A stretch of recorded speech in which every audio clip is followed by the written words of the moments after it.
On the streets of Johannesburg, posters of candidates are displayed all over the city.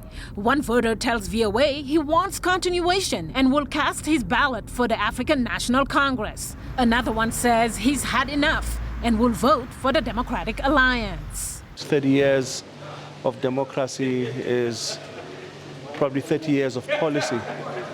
We need another 30 years of implementing those policies and seeing them coming through to fruition. Because they're all about change. Enough is enough. We've had enough of the empty promises. Housing, water. In a promo video, ANC leader Cyril Ramaphosa says they've made progress in meeting the basic needs of the people of South Africa. We are putting South Africa to work by investing in our people to ensure that no one is left behind. Diallo Glazer, associate professor at the University of Witwatersrand in Johannesburg, says it's going to be the closest election since the era of inclusive democracy began in South Africa in 1994. All the opinion polls are suggesting that there's a very serious chance that the ANC is going to fall below 50% of the vote and that it's going to be forced into some kind of coalition. Glazer and other analysts have told VOA that allegations of corruption, scandals and disunity within the ANC have helped the opposition gain ground, including the Economic Freedom Fighters Party led by Julius Malema, a former ANC youth leader, and the newly formed Umkhonto weSizwe Party, which former President Jacob Zuma has been campaigning for. Well, Jacob Zuma's party, Umkhonto weSizwe, or MK, has been a completely unexpected surprise. I mean, it arrived on the scene quite late in the run-up to the election and completely scrambled everything. The EFF certainly appeals to a certain audience, and it's been growing. In some ways, MK is as much a threat to the EFF as it is to the ANC, if not more so, because it's capturing some of the discontented.